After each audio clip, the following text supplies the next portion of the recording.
All right, welcome in. Happy Friday. Friday is fun day here as the NBA tip-off show. We've got our eyes centered on another elimination game here tonight. The Knicks on the road taking on the Indiana Pacers. Can the Pacers stretch this thing out to a seventh game back at the Garden in a couple of days, a Sunday game 7? That would be an awful lot of fun. Or will the Knicks rise to the occasion here and just end this thing and head to Boston? So a lot to be determined here tonight, and nobody better here to try to navigate your way in this game here tonight than the prop god Andy Lang in the house here today, ready to go here. We'll throw a same game parlay your way. We'll talk about some of these props coming up tonight, figure out if there's a way or an angle here, either side, total, halves. You guys know how we roll.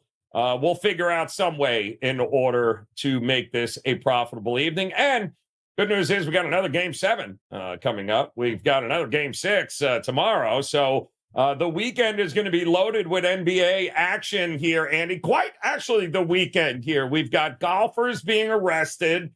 Lord knows what MLB is going to deliver us this weekend here. But we've got Game 7s. We've got NHL elimination games coming up. So it is a hell of a weekend here, my man. And it's going to start tonight with the Pacers and the Knicks, two teams. And listen, the Pacers are in your backyard. So what is the vibe here? At some point, they're going to have to win a game on the road if they're going to advance, right? But this is a different team at home, Andy, is it not? And everyone seems to know it, including them.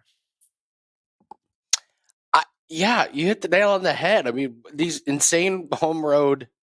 I mean, we use the term splits. It's not even a split. It's a different team.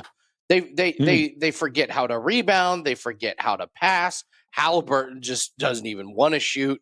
And so it's just really, really hard because you're looking at trends across the last 4 games. And you're like, what am I supposed to make of this? What team is going to show up? And yeah, it's one of the more crazy home road series that I've kind of followed. But if you believe in the home court advantage and the Pacers playing well, then you got to take them. You just have to. So that's kind of where I would be looking at tonight. I thought Ross Benjamin did a great job on WagerTalk today breaking down the Pacers team total over 110.5 because they're at home. And listen, the team total 110.5, they're going to beat it by 10 or lose it by 10.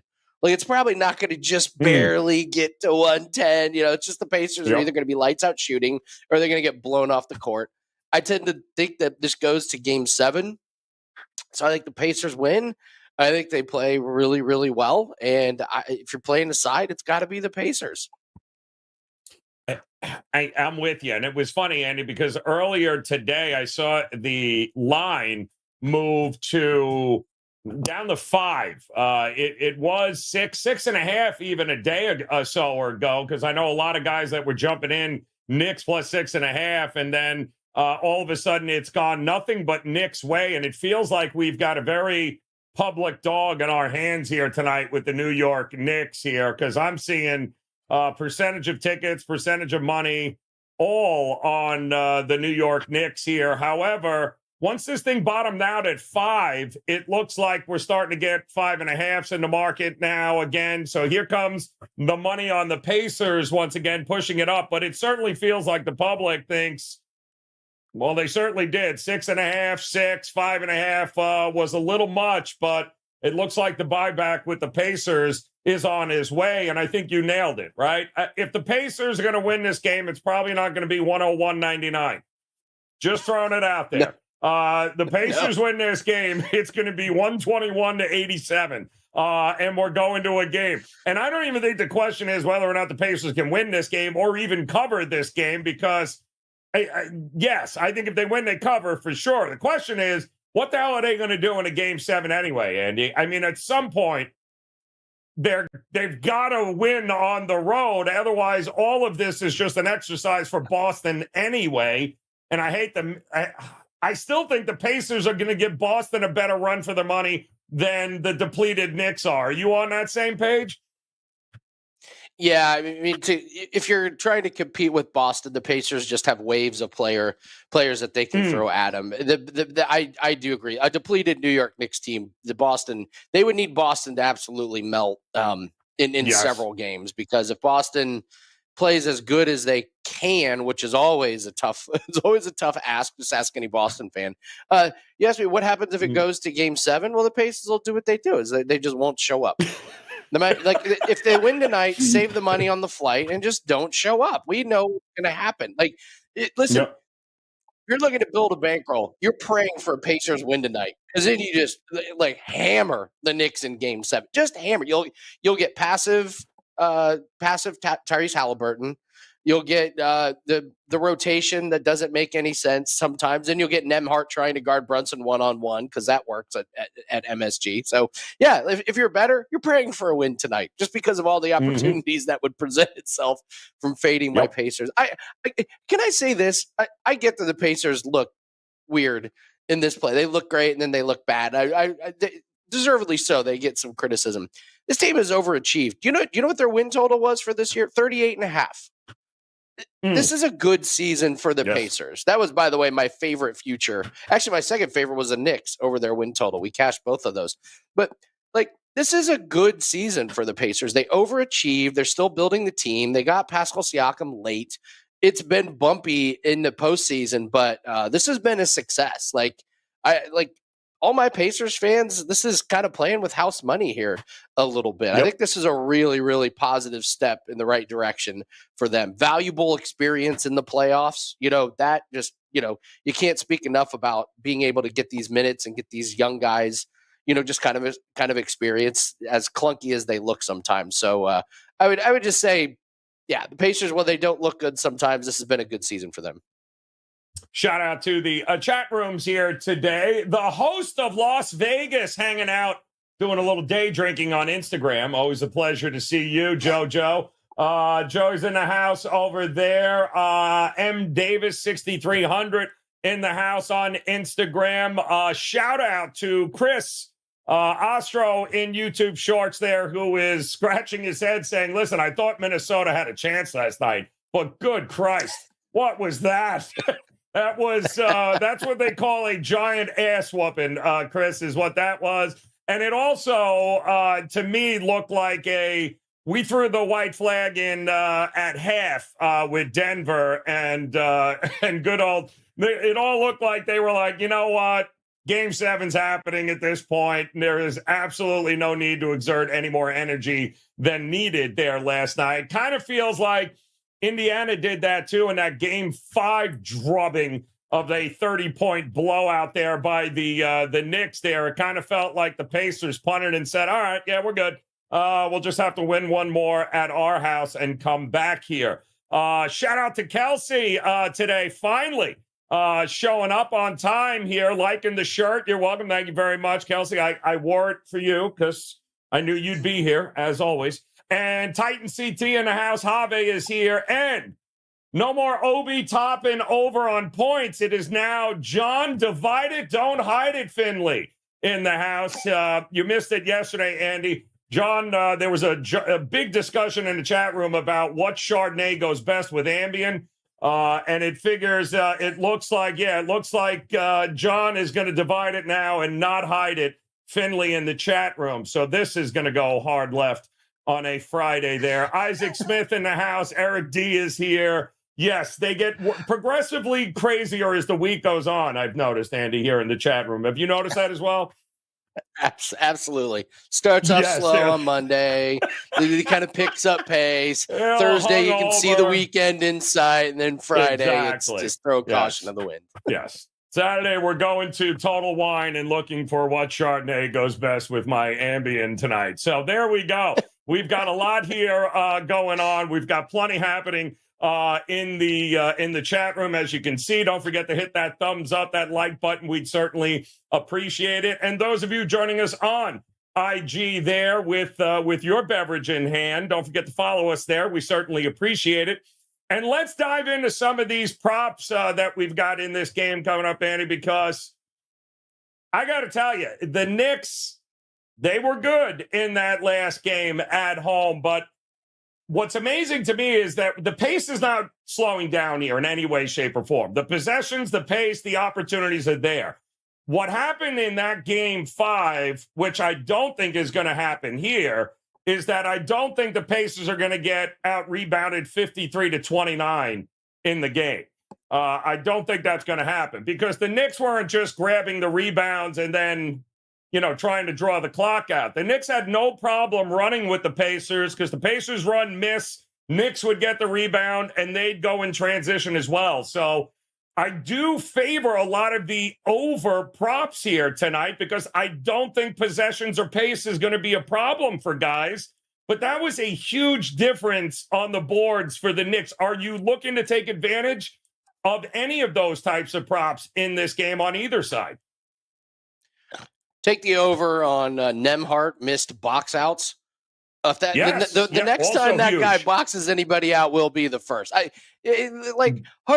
Hartenstein, Yep. listen, 17 rebounds. That was, great performance, but he didn't exactly have to hustle. A lot of them just kind of came right to him, and there was no Pacers even trying. So you said 53-29. That'll never happen. That will never happen tonight. You're right. Could be like 55-27. It could get worse. Yeah, let's take a look at some props here. I really like Alec Burks' props. We'll talk about him in a same game parlay, but they've really discovered something with him, and I have to ask, like, really, you had to. It got so bad for the Knicks that they were like forced to put in Alec Burks, and it turns out he's okay. He's fine.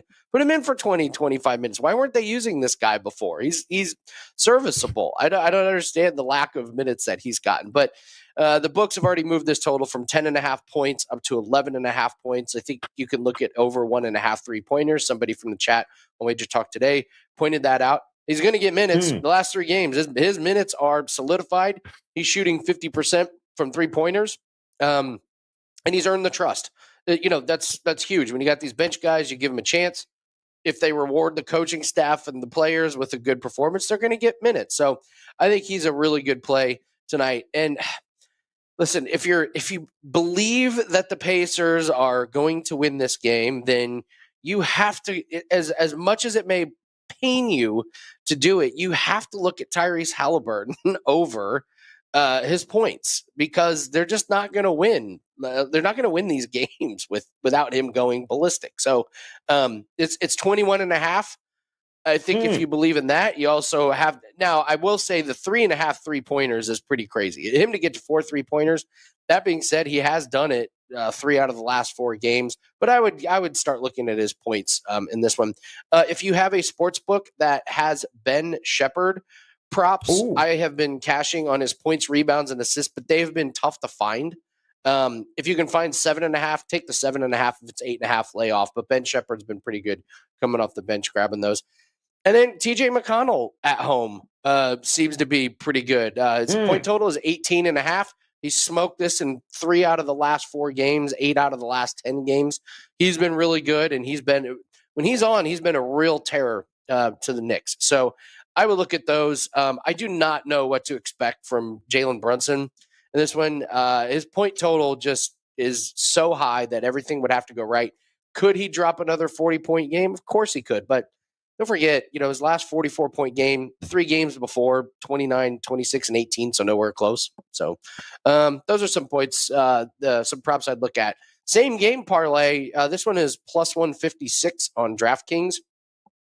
I'm going to start with over 109.5 on the Pacers team total. If you think they're going to win, I think they get over this one.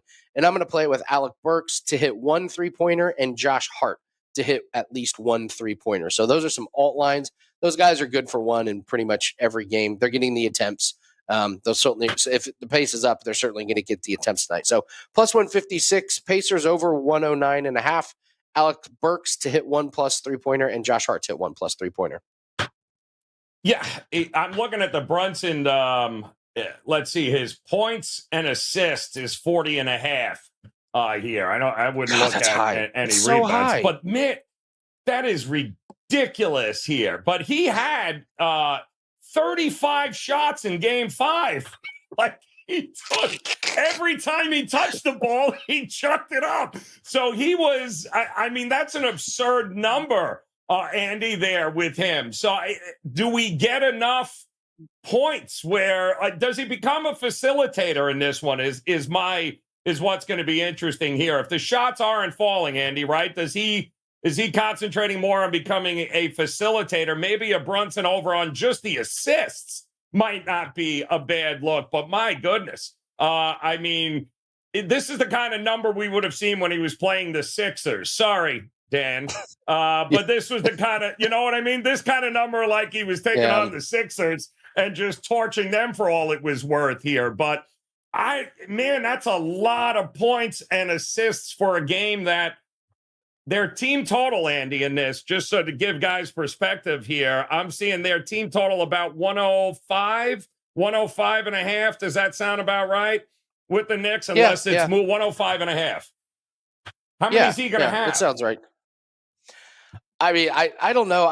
My struggle with his assist is like, well, who's he setting up? I mean, DiVincenzo is kind of the heat check guy for that team, so maybe. Right. But I mean, like that's a ton. That's a ton of assists to try and get. So I don't know. I think he takes a ton of shots tonight. Why? Who else are you going to like? Hartenstein's going to get 20 shots? No way. So like Good Precious? Point. No way. So I mean, the suspects are kind of limited on this one. So I would stay away from it. I just haven't had a great read on Brunson, but yeah, the number is really high. Lee has got a good point here. He says, let's just take Brunson under assists. You can parlay the under 8.5 or take his line under 6.5. Historically, he hasn't hit over 6 assists until the last game there. I would imagine they're basing the 40 number there on him dropping 35, 36, having another monster game, which, let's be honest, he's going to have if the Knicks are closing this game out. But they did get, Andy, if I'm not mistaken, they did get an extra day's rest. They got an extra day here, right? Because Caitlin Clark was getting bricked last night and missing foul shots. And, that so 9 salty. Points only comes around once. I'm just saying the 9 points were phenomenal last night. But quite honestly, we didn't have to delay this game in order to witness it. I'm kidding. No, honestly, she's going to come back and talk in a week. I think she's going to be fine. There's a little bit of an adjustment period here. She had a class schedule as of 2 months ago. Like, let's ease up here a little bit. It's like she's a few years away from having a locker combination at school. So I'm not gonna, exactly. I'm not going to get on her too bad for a couple bad games on the worst team in the WNBA. But your point is well taken. So the good news is, thank goodness for Caitlin, because if the Knicks win this game, I promise you they'll be toasting her for giving an extra day of rest, because they're going to need it. We know Anunoby's out. I find it fascinating they keep posting him as, well, no, he's not going to go this one. He's not going anyone. That hamstring is not getting better anytime soon. Just eliminate the idea that Anunoby is coming back ever in this season here. But you're going to need Brunson to have a big night here. Question in the chat, Andy, regarding Hartenstein and his rebounds here tonight. 10.5 is what I thought the number was. He was a big part. Actually, just the Knicks rebounding in general were huge in that last game, in that blowout here. They're going to need him to be big in this one again. Can't give him second chance points, but something tells me that they are going to be flying here tonight, these Pacers, to try and get as many of those rebounds as possible. You like Hartenstein over 10.5 here tonight? No, I can't get there. Listen, too many, right? He had 8 and 5 at Indiana in the 2 games. So I know how monstrous he was in the last game, but it just, like, when the Pacers are shooting better at home, there's just not a lot of rebounding opportunities. And if the Pacers push the pace, Hartenstein almost becomes a little bit of a liability on defense. So I can't get there at Hartenstein. 17, just don't let recency bias get the better of you on that one.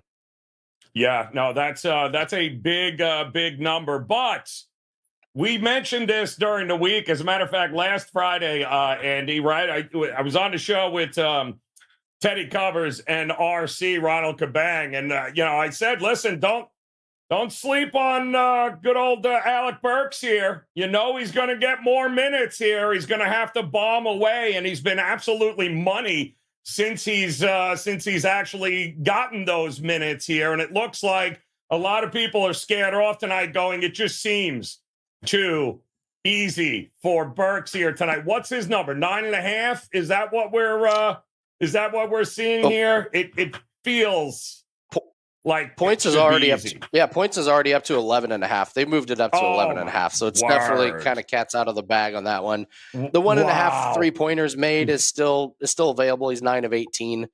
His last 18 3-point shots. So that's a way you could go after him, or you just do the points, rebounds, and assists as well. So what about, and I know you're a guy that loves role players here, and I haven't seen anybody bring up Aaron Naismith, because I think his point prop was 9.5. Now, he didn't get a ton of minutes last game simply because, he got blown out. But he is the main defender, I believe, on Brunson here. So I know he had great success during the regular season. I think he dropped averaging 18 points a game against these Knicks when he played them during the regular season. 2 of 5, I think, of his playoff games have gone over 9.5 points. It feels like if he's going to get 30, 35 minutes in this game, he's a role player I would absolutely look at for Indiana. Yeah, the problem with Naismith is they're going to have to use him on Brunson, so he uses his energy on defense. And you can get in foul trouble trying to guard Jalen Brunson the whole game. And it's resulted in 4 straight unders for him. It's 10.5 points for him. He's had 8, 8, 10, and 6 the last 4 games. So, there's too many question marks with Naismith. Like I said, I like McConnell and I like Shepherd for theirs. Ben Shepherd over 3-pointers at home is pretty good. So those are the role players I would focus on. Lord, I don't even want to pronounce that last name, Lord, so I'll just call you Big L from here on out for the rest of the show. But Lord Big L in the chat room says, and this is a good point, and he loves backing role players in elimination games for home teams. Something that you look at during the playoffs as well as you've throughout so far that you've done. You love those role players, especially if they're home, no? Yeah, they're much better at home than they are in elimination games. So, I mean, Burks is the only role player the Knicks use. They're like 6 guys. Like Indiana's at least got 4 role players. I mean, the Knicks have a role player, singular. So I'm all for it. I'm all for role players. That's their role player. Is the only guy that you? That's the only one I have. Because you roll. Yeah. It's because you roll him onto the court and then roll him off real quick. Yes, exactly. By the way, Kelsey said all Kelsey heard was role playing, and now that conversation has gone off in a totally different direction. So, Kelsey, I know great it's with Friday, but no, we're talking about the NBA. It's the NBA. We're talking about role players there. Burks over points. How about Obi Toppin? I know he had a rough sledding there early.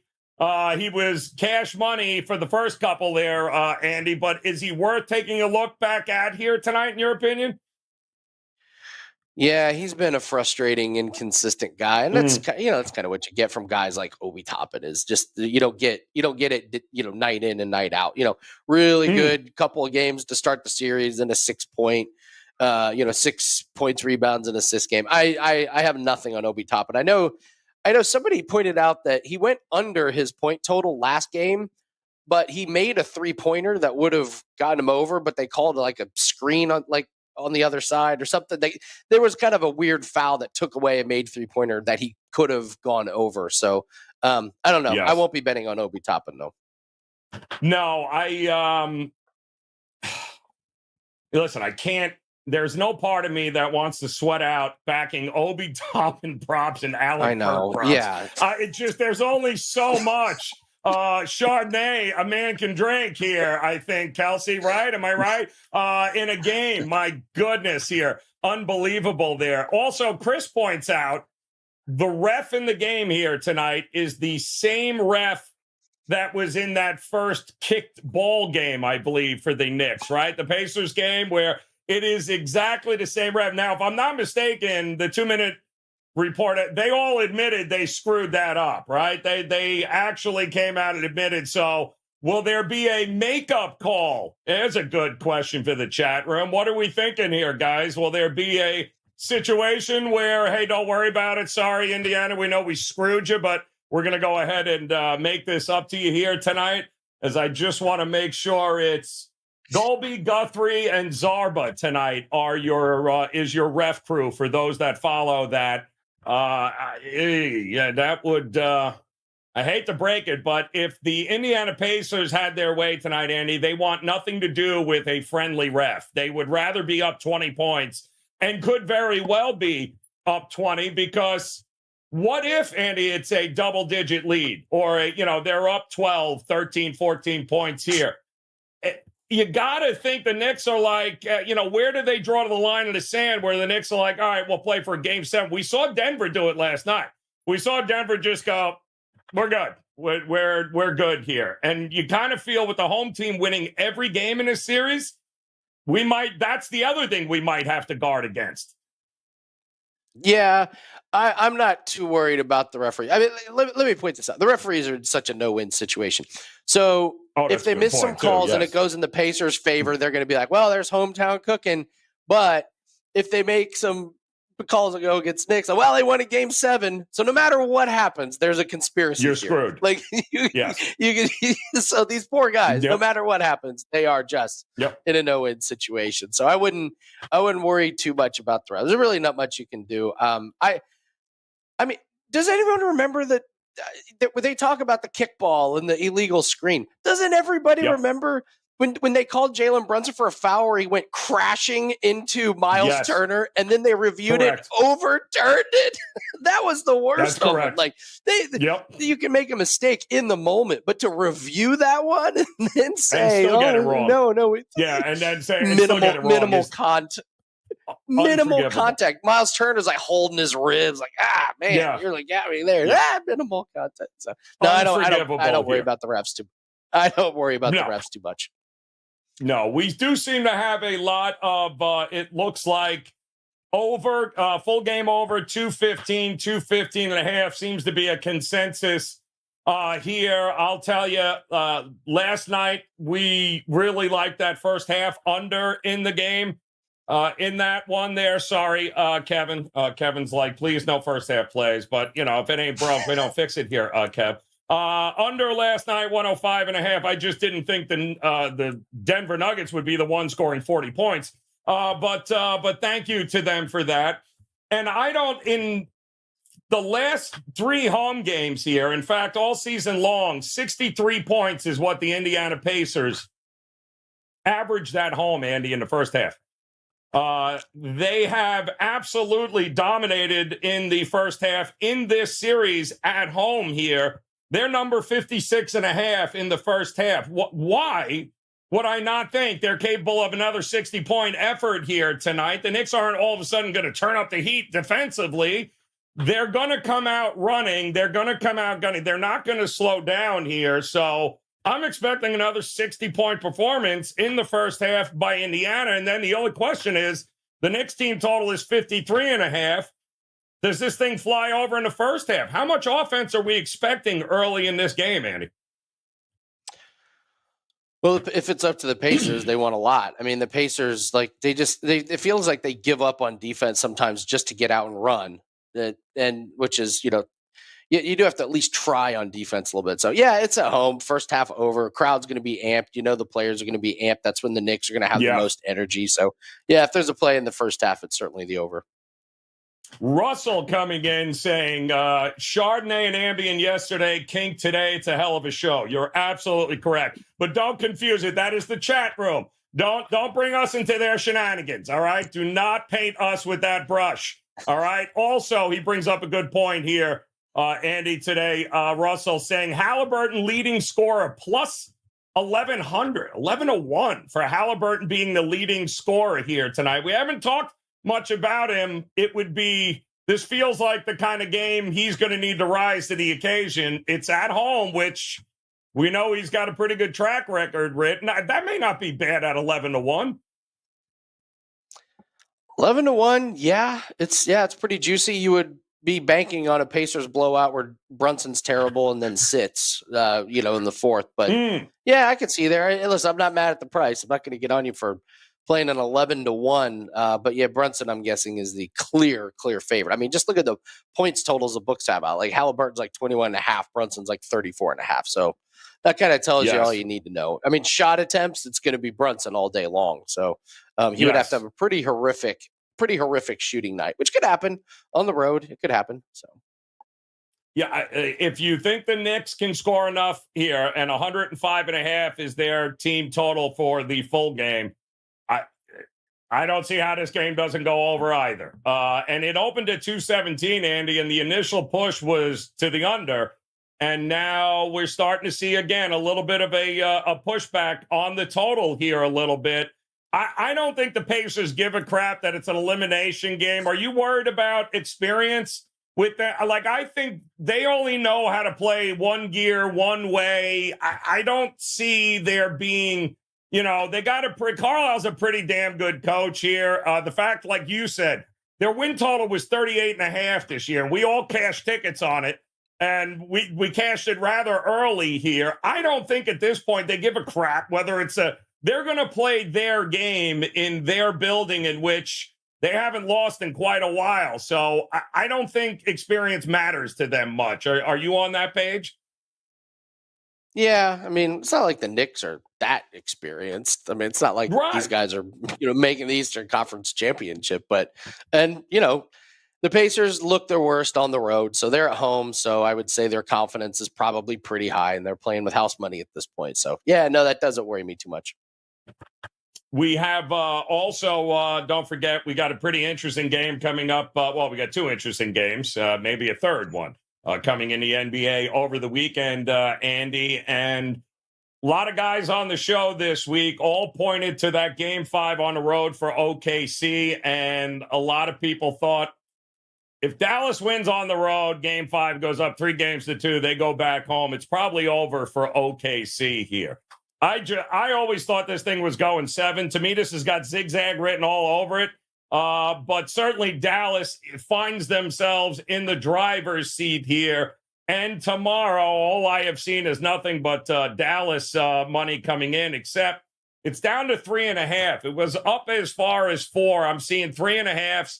And the total keeps crashing here, which is fascinating to me also. What were you thinking about this series going in here? Did you too think it was going to be a 7-gamer one way or the other? I like the Thunder in it a lot, but outside of SGA, the Thunder have just not gotten production from many other guys. Their shooting was awful the other night from 3-pointers. And I mean, SGA can only do so much. I mean, he saved him in the one game. I mean, it was all him. These guys just haven't really done much. Chet is, hit or miss. Jalen Williams has really been a disappointment.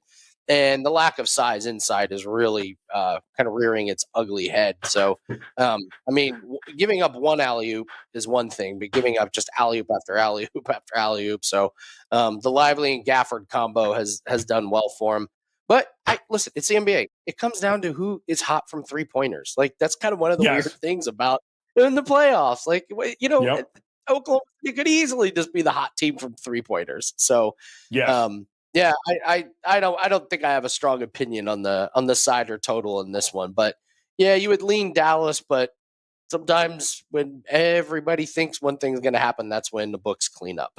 So I would, the contrarian gods would be over the Thunder all day in this one. So without a doubt. But I will say this, for the majority of this series, Dallas has been the better team. And if it weren't for them shooting 52% from the foul line inexcusably, what in the hell was that? Where this series is over. So they're going to have to see. That's a team in which I was worried about experience with OKC and what would happen, because they've never really been. When has their back been against the wall here? Certainly not with New Orleans. So. This is going to be an interesting game here tomorrow. And then the Game 7, we finally got it. Andy, do you see on Sunday what this total is? 197 and a half. 197 and a half, people. Are you kidding me? 190. So Wow. we finally got a total under 200 in the playoffs. I don't think we have seen that. And where's Ralph Michaels and his pen, damn it, when you need him? I would imagine we have not seen an under 200 in the playoffs in quite some time here. That is a fascinating number to me. In Denver. Yeah, it makes sense. I mean, in this series, it's just like one team's just been terrible on offense in a game. So, yeah, I get it. I think so. Some of the alt lines might be interesting. There's with so many blowouts. Like, if you think a team's going to win, just take them to win by 20.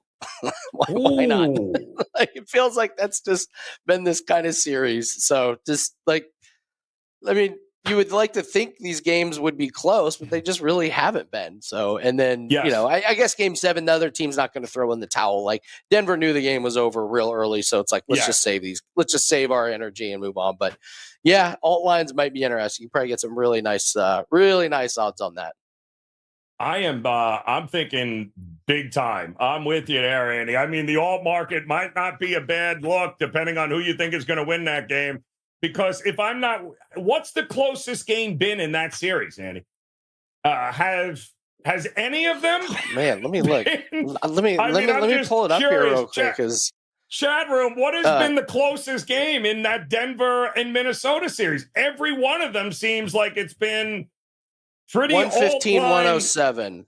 Yeah, 115 to 107. That was the game 3. Yeah, or game 4, I believe. So, but yeah, the rest of them, I mean, 45. There's 15. There's 27. 26. Why in the world would I not look in the alt market? That what makes us think this is going to be up? Whoever's got the ball, final possession kind of game. Oh, hell no. That game's probably going to be over with 5 minutes to go in the game. You got to be kidding me. Either which way you're going, the alt market may not be a bad look there, Andy. I think that's a great call there. Big time, in fact. And Lee's pointing out, by the way, Kyrie hasn't unleashed himself yet. But here's the crazy thing, Lee. They haven't needed him to. That's right, Andy? I mean, that's the thing. Like, they have outplayed. They've been more physical. I think the size of OKC, even Kelsey in between sips of the Chardonnay there, it pointed that out earlier that, yes, OKC's got a bit of a issue on that team. They're not as big. They're not as physical. And Dallas is kind of having their way here. But my goodness, you're doing all this without Kyrie. Kyrie scoring 9 points. Like, okay, and stop telling me about how hurt Luca is. So what? It hasn't mattered yet, Andy. It certainly hasn't mattered yet. And kudos to you. We wanted to shout out to you because a couple of days ago we talked. I know you were on WagerTalk today. You came out with the Luca over 9.5 boards. Not once, but twice this week, I think, in Dallas. OKC, where you have backed him when everyone was talking about how hurt he was. You were talking about how the ball finds him and he's going to get double digits in rebounds. Are you going to make that a 3 for 3, do you think, this weekend here? You buying it again? No, they moved it. They moved it up to 10.5. That was my caveat. I said, as long as it stays at 9.5, let's play it. If they move it up to 10.5, I get a little nervous there. It's not that. That's a problem. It's a big, it's a big number. But if OKC shoots like they did the other night, he could have 20 rebounds. But if they're shooting the ball well, then less rebound opportunity. So yeah, once I'm playing a prop and the books make a move, I jump off of it. So that's kind of where the value ends for me. And they were back-to-back 9.5s, right? So I mean, you were on them. Nobody thought he was going to be banging around getting anything, but my goodness, it's a good call by you there with Luca, and in a closeout spot, going to be a hell of a game coming up tomorrow there. We are seeing alternate markets being thrown around now in the chat room, Andy. Indiana by John Dodd, divided, don't hide it, Finley, 10.5, over 215.5, plus 435. So we are going SGPs here, minus 10.5, over 215.5 plus 435. I don't hate that either, Andy. If we're being honest here, I could very well see a double-digit win by Indy in this one. Yeah. If they're going to win, my guess is it's probably by margin. So, not sure if and the interesting thing for Tibbs is, he doesn't like pulling his players, but if the Pacers are up big in the third, you got to wonder if it's like, got to get them off the court to get ready for the short turnaround for Game 7. So that would really, really help. Because the nightmare scenario for the Knicks is if they lose a close one and they play all their guys a ton of minutes, and now they're gassed and tired. So that would be the worry there. But I kind of like the alt total on these games have been blowouts. Like if you only need to cash a couple of them in a series, so. I love the alt market look, especially, let's face it, the market is telling you guys 5.5. It was 6. They're already telling you there's a pretty good chance at home. We're talking they're 5-0 in the playoffs already this year at home, Indiana. I think, Andy, if you go back at the end of the regular season, they win at home, and they usually win by margin. So I don't know why we're expecting all of a sudden the Knicks to flip this switch and all of a sudden Indiana to be something different. Thought this series might be going 7. I still think it's going to go 7.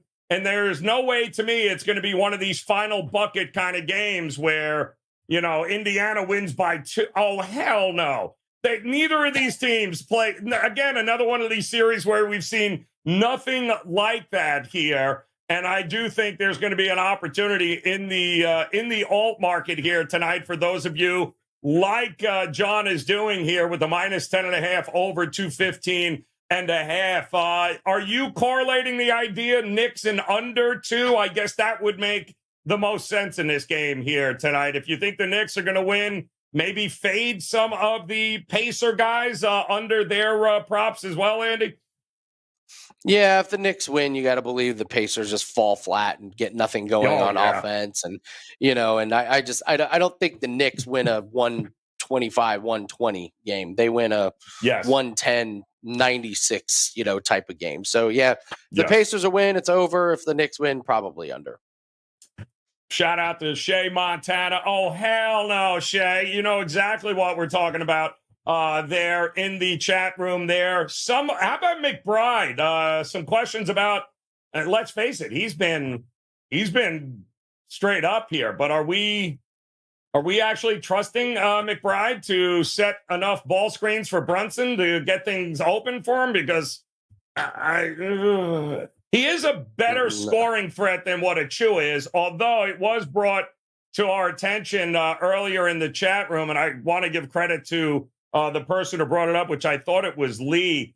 He has been as consistent as it is. We were laughing at him as a role player, but Precious Achua has pretty much dominated his numbers, I believe, Andy, for a while now, even dating back to his time with the Toronto Raptors. So we were laughing about he's the only role player they have left, but should we be looking his way here? Precious Achua, role player, 5 boards, 9. He's had at least 5 boards in 19 of 20 games where he's played over 20 minutes. So he is a guy that if he is going to be out on that court, maybe the rebounding prop is not a bad way to look for him.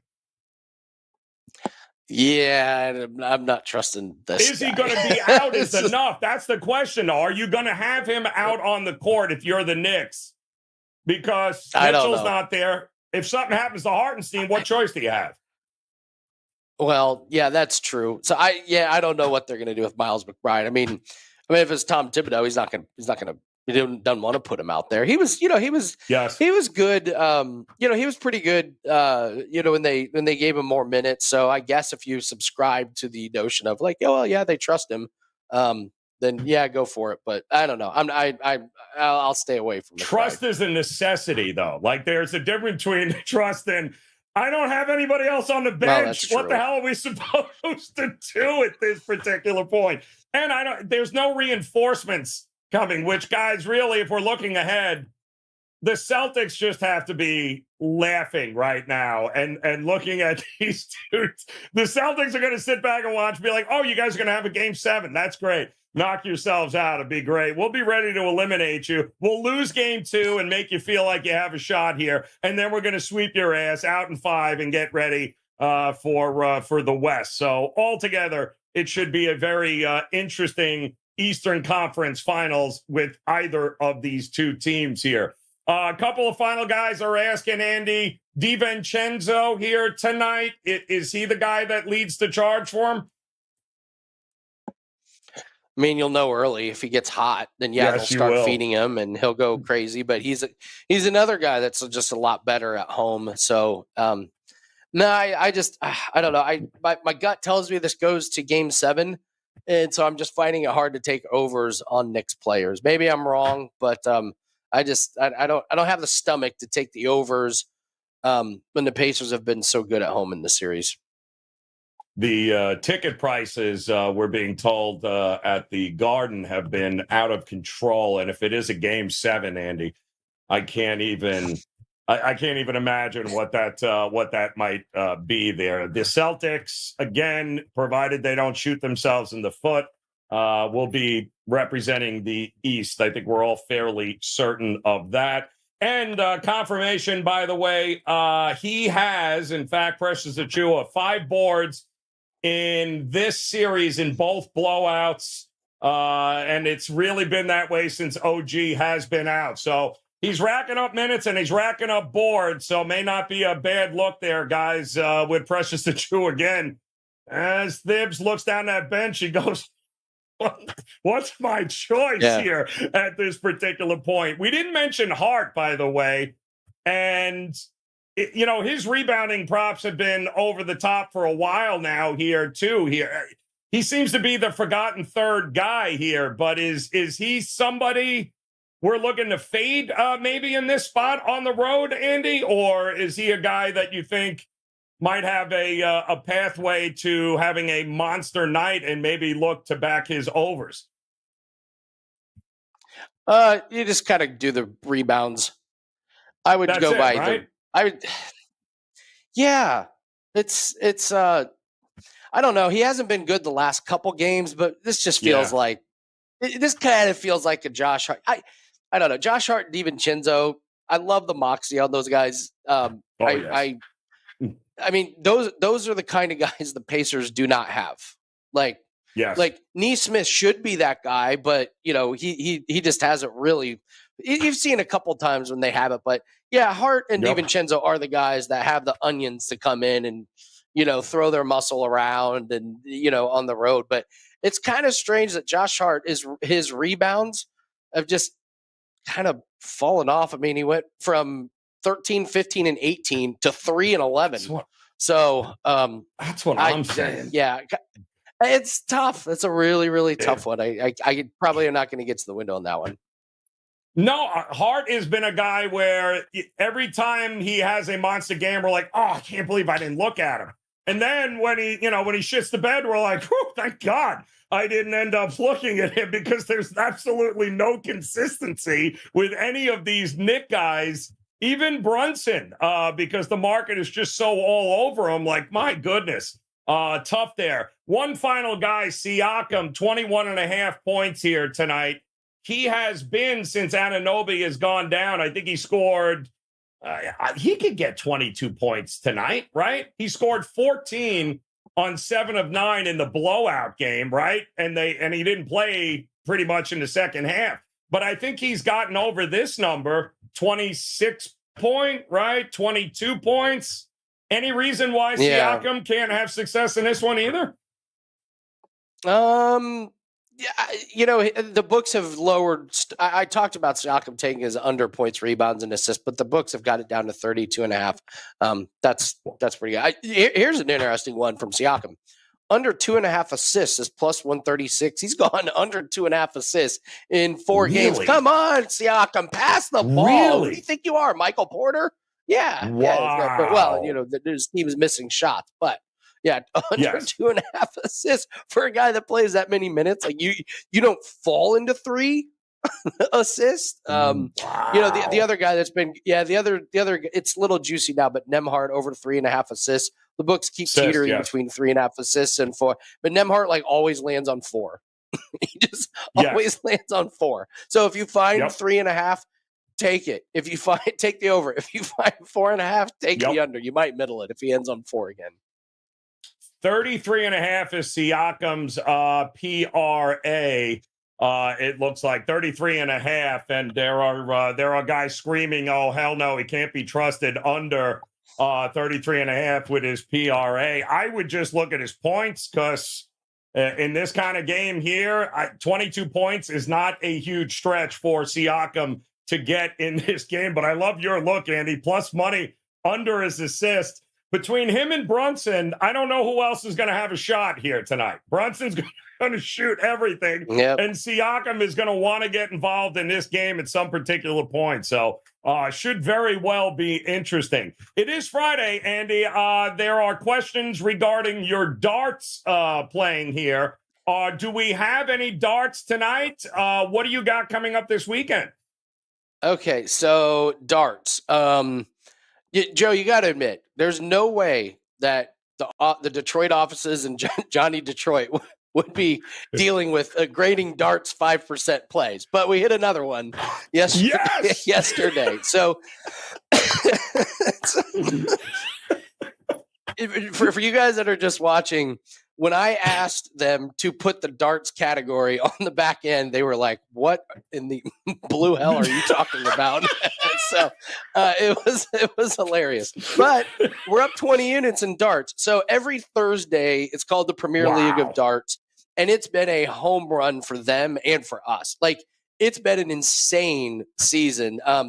They travel different places. The crowds are electric, and the number one player, Joe, is 17 years old. He's 7. Oh yeah, he looks like he's 40. His name's Luke Littler. Look him up. They could give you 60 guesses how old he was. You'd never land on that young. But he's incredible. And they've got one guy whose name is Peter Wright. He's a terrible player. He didn't prepare. One week he showed up wearing glasses. Like, oh, that's what you want in a darts player, a guy that's got bad eyesight. So we will have cast 3 5% plays fading Peter Wright. Unfortunately, the regular season is over. So we're down to playoffs. So we only got a couple more weeks, but they will absolutely be doing this Premier League. And we'll be ready to really, really go after it. And then in the winter, there's a huge tournament that lasts weeks. That's a cash cow. Really? They have these amateurs play the pros. And it's like the amateurs are so nervous, they're just lucky to hit the board. And so the pros just absolutely wax them. So you can get some great spreads on that. But yes, I really do appreciate everybody that is trusted us to join in on those plays. They have been absolute money. So I do. You can take a look at Luke Humphreys to win next week. I believe he's minus 185. It's juicy, but it's a really good parlay piece. He's playing great right now. So I would look at him as a parlay piece. So there's a free play for darts for everybody. Oh, good Christ. I just looked this guy up, Luke Littler, and I swear to God, he was the dude on a food truck I just ate at the other night in Tampa at like 1 o'clock in the morning, dude, like with a bandana, just chefing up wings in the back.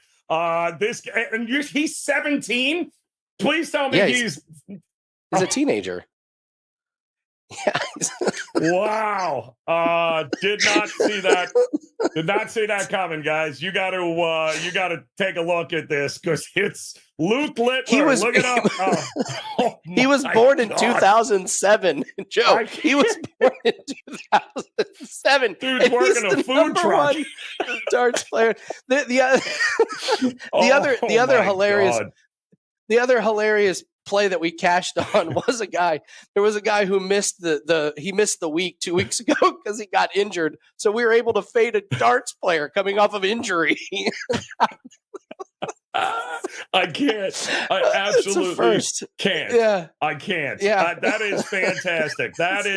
There will be a picture of this kid. And where's Merrill's picture? Do we have Merrill from yesterday? Let's get Merrill up there. we will have a absolute side by side here with Merrill and his wonderful hair. Yeah, let's get that back on. In case you guys didn't forget, this is Merrill watching the game last night, and then I think he's got it right. Giddey, let's go. Who wears it better, Josh Giddey or Steve Merrill? All right, you guys who wins it? Who wears it better? That's what I'm talking about. I can't with this. Unbelievable. That's there. Great. Steve Merrill, outstanding stuff as always here. And Andy, locked and loaded. You are ready to roll here tonight, whether it be darts. The PGA Championship is underway. You've got plays ready to roll into the weekend. Yeah, Ray says, Andy, you're a sick dude. Hey, listen. Yeah. I talked about this on WagerTalk today. We call it winning in the shadows. That money spends the exact same. Cashing a 5% darts play was easier than sweating out some of these NBA totals and things like that. So I will continue to look for these angles. I mean, fading a darts player who needs glasses and a darts player coming off injury is an all-timer. I mean, it's up there for best bet of the year. So what do we have for today? Well, it's $5 Friday. So we have a really nice bet up in the UFC that you guys can take advantage of. Had my eye on that one all week, decided to save it for today. So it's only $5 on a 9-3 run in MMA. And actually, Joe, proud to announce, 10-3. We just cashed a play on Bellator as the show is going on. So nice. 10-3 run in MMA. Yeah, 10-3 run in MMA. We've been seeing the board really, really well. Coming off a fresh Fade the Baby theory last week. So looking to continue all that momentum in there so you can grab it for $5. And this is going to be a fun one to root on because it is all about violence. This is a violent play. We expect there to be some big time hits in this play. So it's only $5, wagertalk.com, and looking forward to a big weekend. And right on time, S. Warrior. You didn't miss anything. Just take the Heat. The Heat in 5. You'll be good to go. Nick Millspa, by the way. We don't do locks here, but thanks for stopping by. Also, it is RR1L, Steve Merrill. Should have clarified that. A couple of you guys still can't spell it correctly. RR1L, Steve Merrill definitely wears it better than Josh Giddey, his brother from another mother. That'll do it here, guys. Outstanding stuff. Don't forget, tomorrow, a special edition of Last Call, 10:30 Eastern, a little earlier start tomorrow. 10:30 a.m. Eastern time. We are loaded with the Preakness and the golf and WNBA and NBA, Major League Baseball. So we got a big show coming up tomorrow. Make sure you guys stop in, say hello. Join us tomorrow for another edition of Last Call. But until then, smash that like button for us. We certainly appreciate it. Lee, a life in Vegas. Kelsey, hanging out. We appreciate it. Uncle Sam in the house. You guys rock. Don't forget, $5. Go grab Andy's best bet in the UFC coming up this weekend. A lot of ways to make it a very profitable weekend. We'll do our best to point you in the right direction. Until then, cash those tickets tonight, guys. Good luck. Enjoy. We'll see you again tomorrow.